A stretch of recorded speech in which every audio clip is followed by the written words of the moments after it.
Hey everybody, Superfluous Jay here, playing a new game. Well, new for me. Unexplored 2. I've played Unexplored 1. I didn't like it as much as I thought I would, but I gave Unexplored 2 a chance anyway, and I like it possibly more than I thought it would. So I figured I'd play it on the channel. Welcome me back. Welcome back, you all, however you want to say it. I played this for a couple hours. I really liked it, but I'm going to start a brand new game for you guys. We're going to play on standard mode.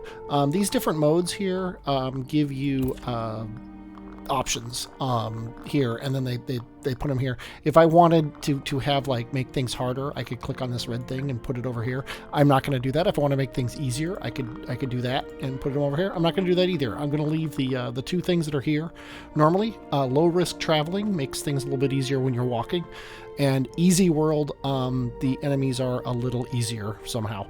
I don't know. I don't mind them being a little easier. I'm also going to make a new character.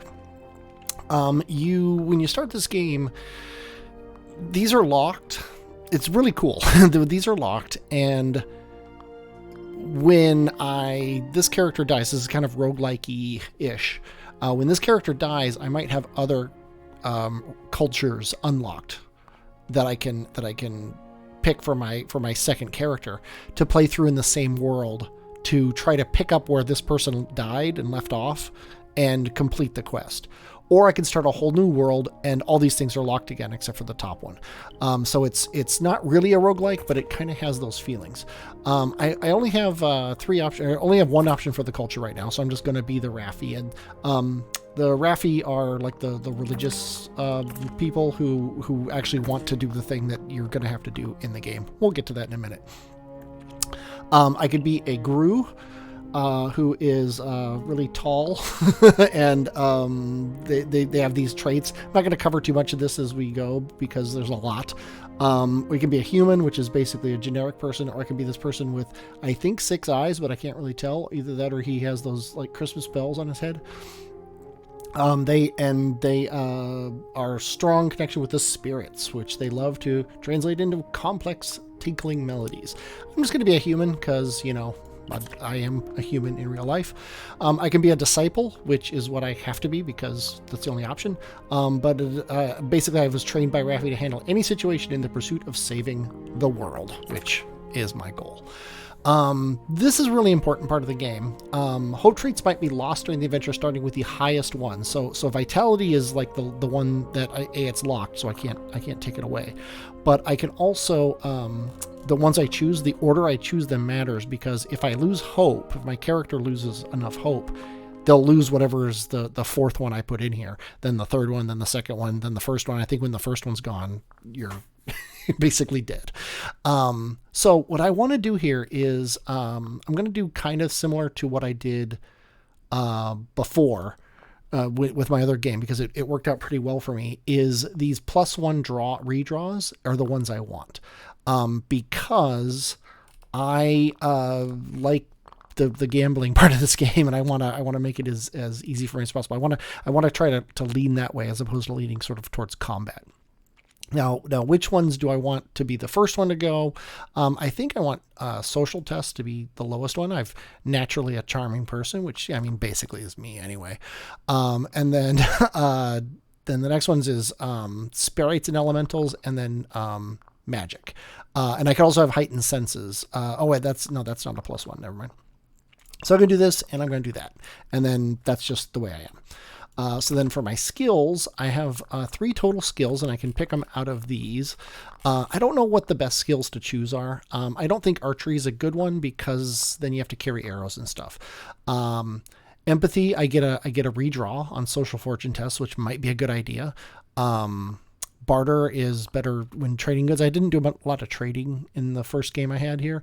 Formal education seems like a good idea. It gives me a redraw on knowledge fortune tests. Pack rats lets me carry more stuff, which might be good. Ignore 1 lost for pathfinding. Shield proficiency I think I'm going to take, because I really liked the sword and shield mechanic in this game. I don't really like throwing weapons too much. Silent steps, I can move more silently. And I don't know what I want. Do I really want another redraw on social? I said that's what I wanted to do, so I think I'm going to go for it. Then equipment here, I have a mace, or I can take this sword. I could take them both really if I wanted to. I've also got a dagger here that you can throw. And then some other stuff in here. I think I am going to drop the mace and pick up the sword because sword and shield together seem to be really good. That's what I had last time, and it worked for me this time. So here's my overview. These are my traits. Here's my name, which I'm not going to randomize. I'm going to be Soups J because that's just what I am. And we're going to say done, and we're going to say yes, I am ready to start my adventure.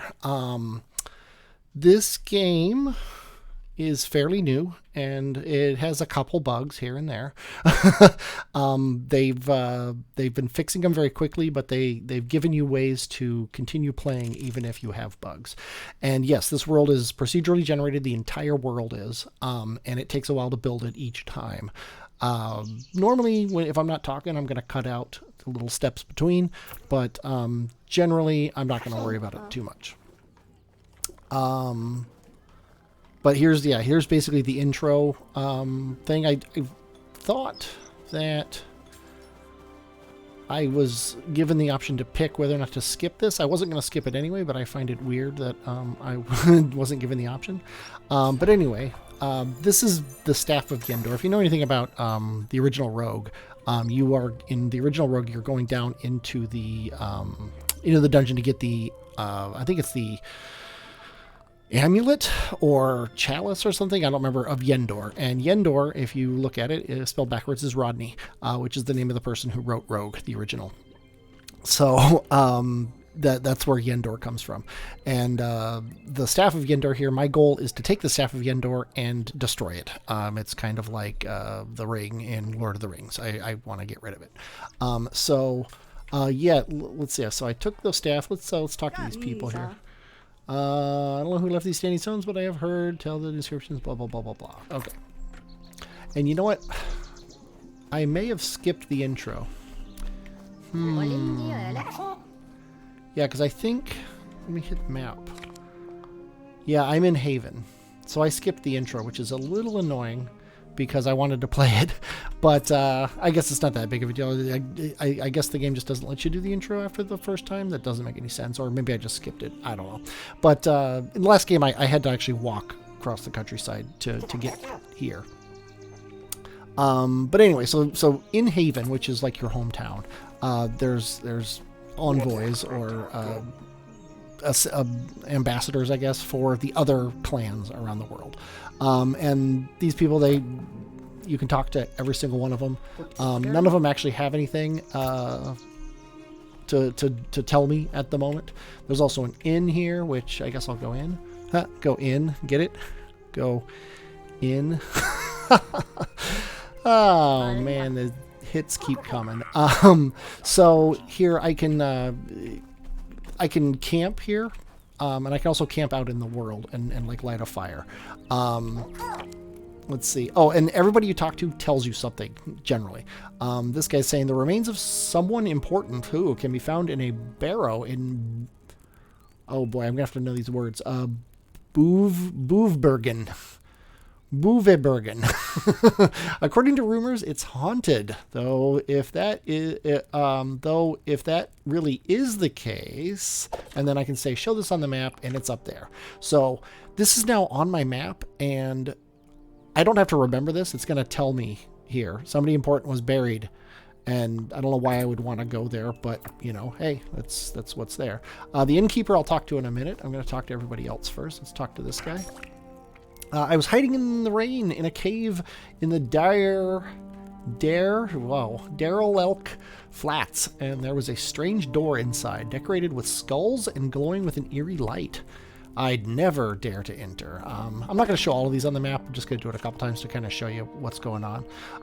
But yeah, so there are bandits here. There is shelter. I could get shelter and relative safety, apparently, if I probably take care of the bandits. And there was a mysterious door there. So now I know that for good. And if you actually open up the map, oops, close. Nope. There we go. It's right click, left click, and zoom. Right click, drag, and does that. Middle click doesn't do anything. And then left click will actually tell you something about what you click on. But I'm in Haven, and I can go. There's Derlep. This is the Derelike Flats. That's this whole region right here. See how it kind of bounces up and down when I go on and off it. Then there's the Letapen Mountains. There's the Airberg Forest. Then up here is Bruvenbergen and the mountains of Vadapen. And then the First Valley. The First Valley is where I'm supposed to go, and the Prime Elemental Forge is where I'm supposed to take the amulet. And obviously I can't just walk there because there's more to the game than that. But there's these mountains, there's the highlands here, and everywhere on this map I can go eventually. And I'll probably be spending most of my time right around here for the time being. So anyway, so I talked to these two people. I don't think I talked to this person. Oops, I don't want to take my weapons. We'll cover the weapons in a moment.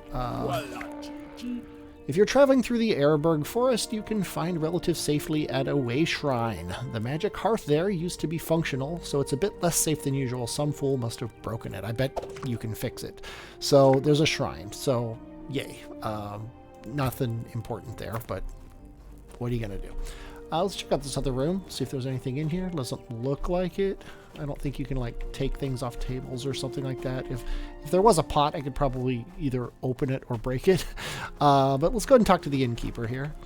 We can stay the night, which I'm not going to bother doing. I can trade or I can leave. I'm not going to do any of those things. We'll when the time comes, I'll show you the trading interface. I don't get too much out of it, at least in the early game, because there's a lot of you don't have enough stuff to trade with, so there's that. We also haven't seen the conversation part of the game yet. Voila! We've already talked to everybody here. So let's go ahead and leave. I guess we can go out the side here. And let's go into here, and good luck. The Lore Master bows at you. This is Mundalard, the Lore Master. Their huge hat barely stays on their head. It's good to see you, Wayfarer. Now that you've taken the staff, you are ready to continue with the plan. Okay, well, let's find out what we're actually supposed to do. Also, just as an aside, most of the games I play on this channel, I don't really go into the story of the game too much because I want to show off the gameplay. But in this game, the story is the gameplay. So I'm gonna read all these things, and I'm gonna use what people are telling me as the main driving force for what I'm doing in the game. Anyway, continuing. The Lore Master looks pensively for a moment. Go to the abandoned temple Jetbeak and look for information on how to get to the valley. Jetbeak is one of our old places, which we had to abandon. If you delve deep in the archives, you might find clues on how we can get in. So I should be going to the archives. Then the advice, he says, find the things a clan needs and they will be more friendly and can offer more aid. So you can give people gifts and then they like you better, like in a lot of games. Let's ask them about relics. The lore of the Raafi lies scattered and broken throughout the world. While exploring Raafi temples, you should stay on the lookout for relics, though I'm sure that these would have been kept secure behind lock and key. And they probably left the key nearby in a pot behind a door that you have to find a key for, etc. Let's go ahead and talk to this person. Oh, here's a person who has a thing. So this is the conversation and everything thing here. It's a really cool mechanism. You'll see it in work here. Because I have the empathy and the natural charm, I get 2+1, so I get +2 on this thing, which you'll see in 2, and this is a draw. And this guy's like, you know what, I gotta get out of here, and I'm gonna bug him anyway. So I could let him leave, or I can keep talking. I'm gonna keep talking. So here I get 2 free draws. So my first draw is I play it safe, and I'm gonna say something to him that's safe. So snitches get stitches, so you're risking life and limb to bring them this intel. It won't hurt them to give something back, okay? So that's what I'm saying to him. So now I get a free draw, so I'm going to draw it because this is a failure. If I can choose one of these, it doesn't mean I fail. This means I can opt to fail, or I can draw and I get one more free one. So I draw this free one, and now I got something. I can push my luck with him. So either I can fail and he just walks away from me, or I can push my luck. So I'm going to do that. And when I do that, the one I used goes over here, and everything else goes back in the pool. So these failures go back in, and I could draw them again. But this is going to add another check to the pool. So now I've got 4 checks, and then I get a sun. Oh, an inspiration gives me 3 free draws. I'm just going to take that because I don't have any more free draws, and I don't want to use up my spark, which we'll get into in a moment. A sudden stroke of insight energizes me, and I succeed. So now I'm going to click the succeed. I'm mighty curious about your tale, but let me tell you mine first. That's what I said. Or maybe that's what he said. I don't know. When I grew up, folks told stories about an ancient temple hidden underground in the mountains of Vodapen. I even went looking for it, but never found it. There's just too many caves in that region. So then I can show the region, and it is way over here. So he didn't actually find... He didn't find the cave. This is a very large region. It goes from here all the way down to here, including all this. That's really far. So he knows about caves, but he didn't actually find anything. So that's kind of garbage. He didn't really tell me anything that I didn't want. What does this guy want? Let me tell you that my clan is not the best pleased with the Raafi. Well, then why are you standing here? You can tell them the envoy of Clan de Alzmeda said so. Well, thanks, I guess. Thanks for being a jerk. Let's go into the temple and find out what's going on there. Oops. I guess, yeah, who you aim on with the mouse matters. So, like, I thought I was in front of the thing, but I was on talk with this guy. So I have to aim my mouse at that. I'll learn that. It's user interface. It's something I'll realize eventually as time goes on here. Let's talk to the lore keeper. Hello, Wayfarer. I'm the first lore keeper of Haven. It's my duty to advise you on possible tasks you could undertake. That sounds great. I have a couple of suggestions. Would you like to hear them? Of course I would. I have no idea what I'm doing. Oh, this is Gebamuth, the first lore keeper. There was an ancient Marang keep in Arberg Forest. It must have been a place where the Marang forged their artifacts. There is a functioning sigil forge inside, which is nice. I think we have one here too. At least we did in the other one. More importantly, we have reason to believe that the keep has not yielded all of its treasures. Sigils can be found inside the keep. You should try to retrieve them before somebody else does so. That sounds great. Sigils, you put them, basically they're runes. You put them on your weapons and they get better. And armor, I think. So there's the keep. So this might be a good first goal, is this keep. And then the Garden of Yendor. This is where this garden is where I normally would have started the game. A hostile force causing trouble in the region. Ooh boy. Let's go ahead and close the map. Let's check on the mushroom infestation. We've heard reports of the mushrooms growing in a small cave in the mountains of Vodapen having become an infestation. We suspect it is because a wild spirit portal must have appeared there. You'd do well to investigate the portal before it closes again. I don't know what a spirit portal is, but apparently it's there. Mushroom infestation, wild spirit portal. Okay, cool. That's one of the caves that person probably couldn't find. Let's see with Wake Elementals. The Elementals are magical beings that assisted Raafi in the creation of the world. There are 5 elementals in total, 1 for each type of magic. So apparently there are also 5 types of magic. I deduced that myself. Seeking out and waking these elementals might assist you on your quest. It will make their magic stronger in the entire world. Aha. Also, they will grant you a boon. Well, that's a boon. But you need to know what to look for. I suggest you travel to the villages and talk to the storytellers. Many of the stories they preserve relate to the elementals in one way or another. It would be a good place to start. Okay, and then let me check out other tasks. The first lore keeper nods and grabs hold of a Raafi figurine. I have just enough energy to scry for you once. Please tell me, what do you seek? Do I seek magic tools? Do I seek knowledge? Or do I seek to fight the Empire? Well, I'm not going to bother fighting the Empire because I haven't even met the Empire yet. I think knowledge is probably the way to go. Scouts have informed us Imperials have set up a camp at a mysterious tower in Arberg Forest. Arberg? I'll go with Arberg. Arberg Forest. Reports say they have been collecting ancient books and they have collected quite a stash with valuable intelligence. It won't be long before they return to the Empire. It is best you intercept them before they do. This is a minor daring. Okay, well this is on the way to that keep anyway. So maybe we should go to the tower and then the keep, and then hopefully by then we'll have figured something else out. We'll be close to this barrow. And maybe we'll feel justified going in there and taking out the bandits. I don't know. So that gives us, I think, what we want to do. And we've read all this. So let's say good day to you.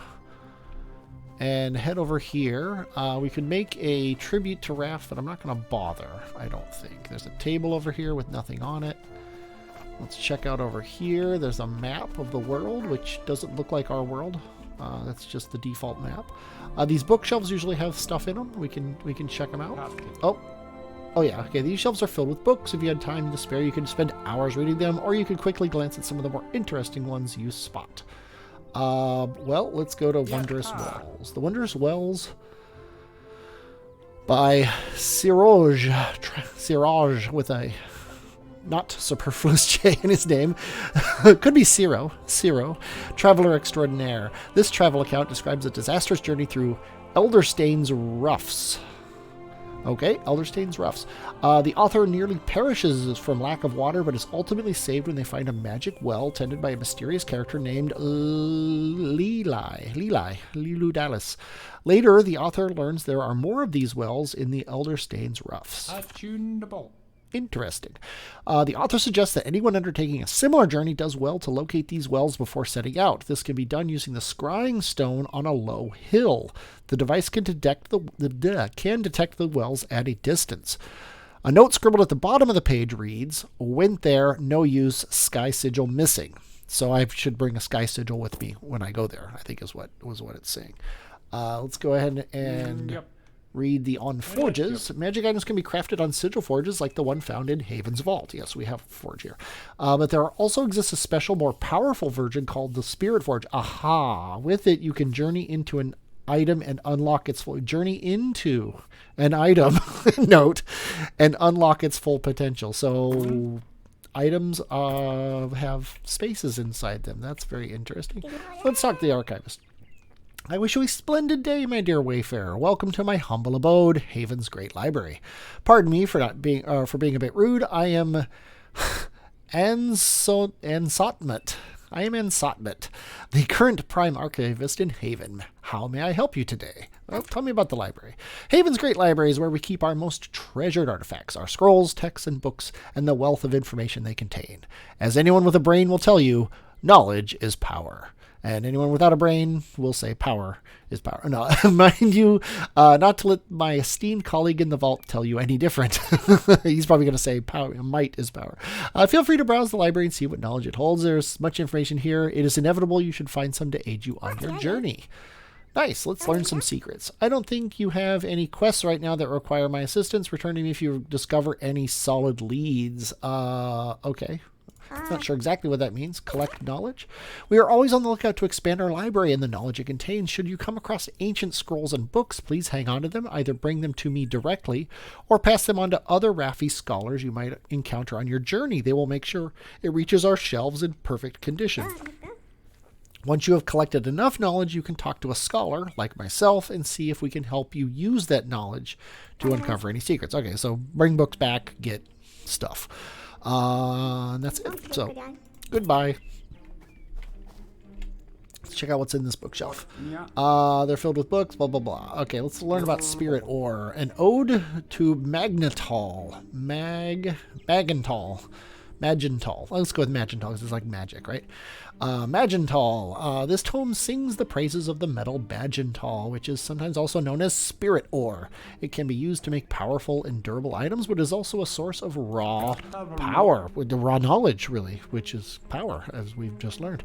Magental is very rare and precious. Among the places where it can supposedly find Magental is an account of the Unformed Labyrinth.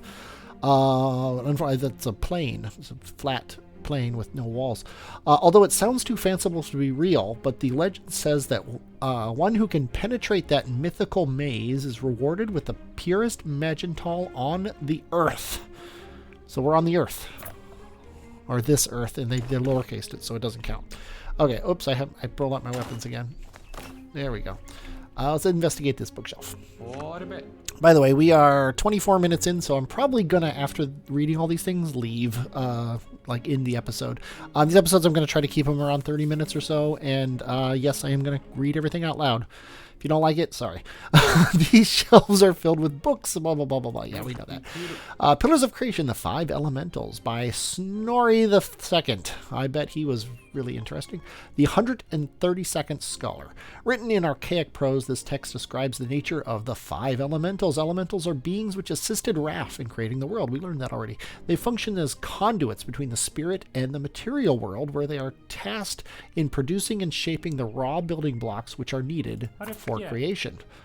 Although these beings have a clear physical manifestation, they have been impossible to interact with through any normal means. Through research of canonical sacred texts, the author suggests that the Raafi made them blind to aspects of the material world. So they exist in our world, but they don't do anything. Okay, let's check out these last few bookshelves here. Yeah. Empire 1 by Voyeur. Oh, Voyeur. The Interloper. Ever since the Empire's inception, other civilizations began to end, assimilated by the ashen sprawl of the Imperial war effort. That doesn't sound good. The Raafi are their opposite, their plight being to halt the Empire's progress. That's my goal.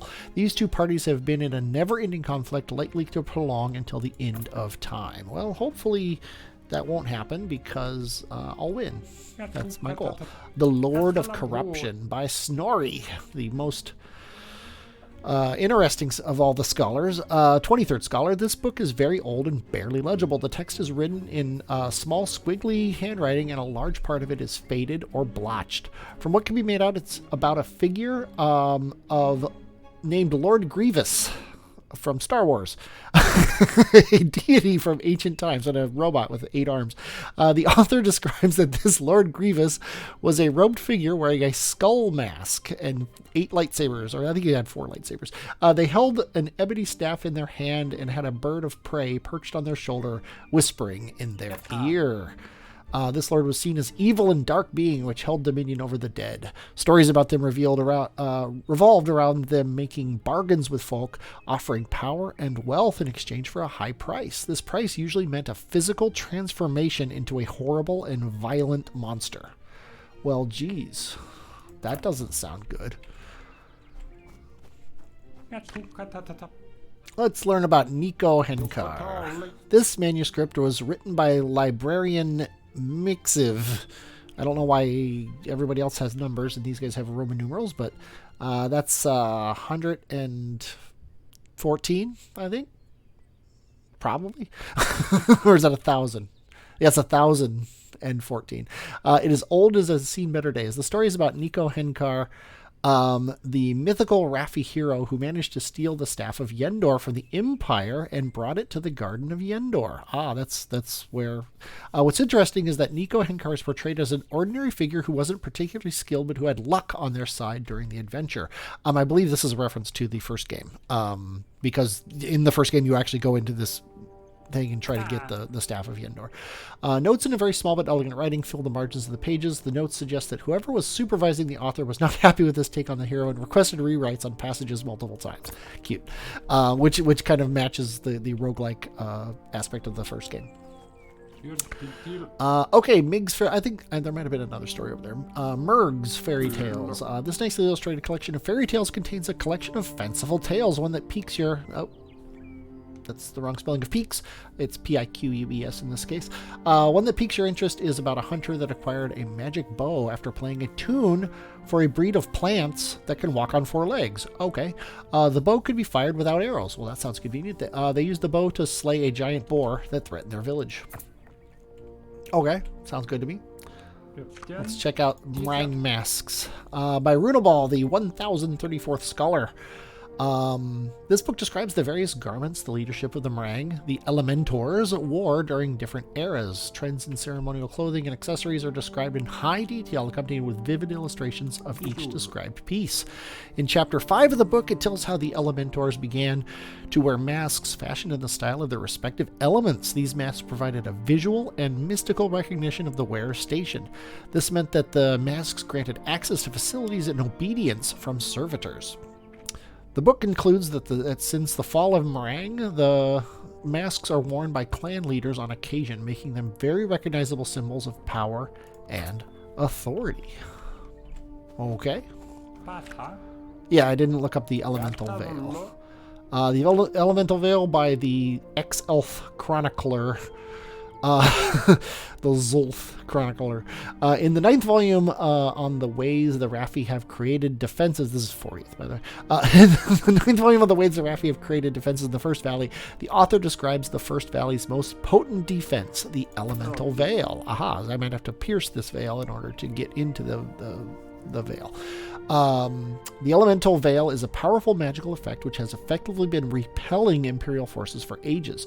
They speculate that the Imperials lack an elemental connection, making them unable to cross the veil. That's convenient. The veil is generated by monumental devices powered by sigils. A side effect of the veil is that it has altered the valley's environmental conditions. This effect has also been observed bleeding over to the region the devices have been constructed in. These side effects could be changed by altering the output of the device or shutting it down, but doing this would severely compromise the defenses of the valley. So I have to do that in order to go in, but that seems like it would be a bad thing. Okay. Oh, by the way, bookshelves that are facing you never have anything in them, which is convenient, so you don't have to like try to look at them. And there's no way to rotate the map. That's just the way it is. You can also change the camera between 3 views: far away, close up, and overhead. If you're having issues seeing things, it's really nice to have that overhead view. But anyway, that's where we're going to stop for the day. I hope you enjoyed watching this. Tomorrow we're going to check out the Forge and maybe head out into the actual world. I definitely hope you did enjoy watching this. If you did, please click the like button down below. It's down there somewhere, I think. If you want to see more of this, please subscribe. And if you want to tell me all the things I'm doing wrong or how stupid I am, by all means, leave a comment. I love getting comments, even bad ones. I am the Superfluous J, though, and I will, as always, talk to you later.